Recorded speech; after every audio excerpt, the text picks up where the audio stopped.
La République orientale de l'Uruguay a une superficie de 176 215 km². Il est bordé à l'est par le rio Uruguay qui le sépare de l'Argentine. Au nord du pays se trouve le Brésil. Son influence économique et culturelle est très importante, surtout dans les régions proches de la frontière.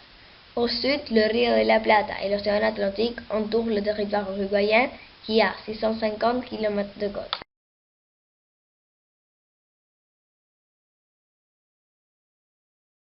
Montevideo est la capitale du pays. Elle a une population de 1,3 million d'habitants, plus de 40% de la population nationale. Montevideo est une ville-port. Sa fondation date de 1724. Le port de Montevideo est essentiel pour la vie économique du pays. Il a des conditions naturelles privilégiées. C'est un port qui, grâce à son emplacement géographique, peut servir à toutes les régions du Rio de la Plata.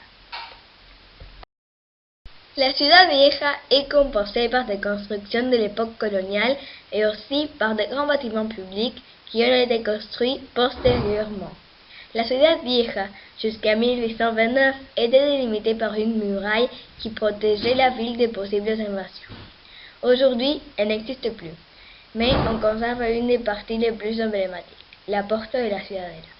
Actuellement, placée sur un côté de la place Indépendance, elle marque le commencement de la rue piétonne Sarandí, qui conduit au cœur de la Ciudad Vieja. Au cœur de la Ciudad Vieja, on trouve la cathédrale, qui a été construite en 1790. Montevideo avait besoin d'un grand théâtre. En 1856, le théâtre Solís a été inauguré. Il porte son nom en hommage de l'Espagnol qui a découvert ce territoire en 1516. Un lieu traditionnel de la Ciudad Vieja, très près du port, est le Mercado del Puerto. Il s'agit d'un bâtiment d'une structure faite complètement en fer. À l'époque, il était un marché d'aliments. Actuellement, il s'est transformé en un référent de la gastronomie uruguayenne. Il fut déclaré monument historique national en 1976.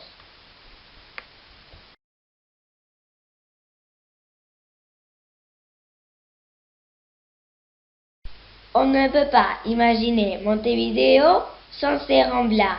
Elles sont essentielles dans la vie quotidienne.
La Torre de Antel est une œuvre de l'architecte Carlos Ott.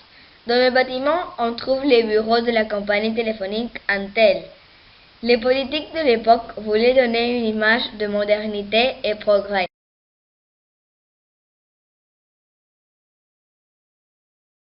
Punta del Este se trouve au sud-est du département de Maldonado. C'est une des villes les plus touristiques d'Amérique latine. On peut trouver des merveilleuses plages, une excellente gastronomie et de très beaux paysages.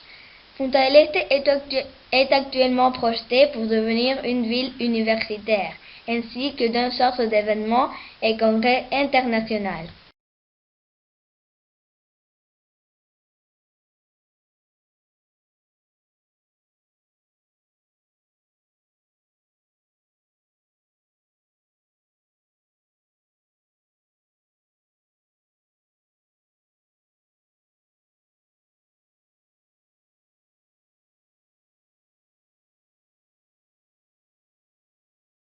Los dedos ou les doigts, c'est l'œuvre d'un sculpteur chilien, Mario Irrazabal, qui date de 1982 à partir de la première rencontre internationale de sculpture moderne.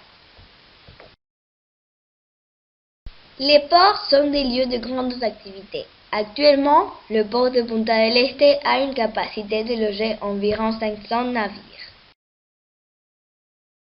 Un des bâtiments les plus symboliques de Punta del Este, c'est Casa Pueblo. Construit par l'artiste Carlos Páez Vilaró, aujourd'hui ce bâtiment est très important et très touristique. On peut voir des couchers de soleil merveilleux.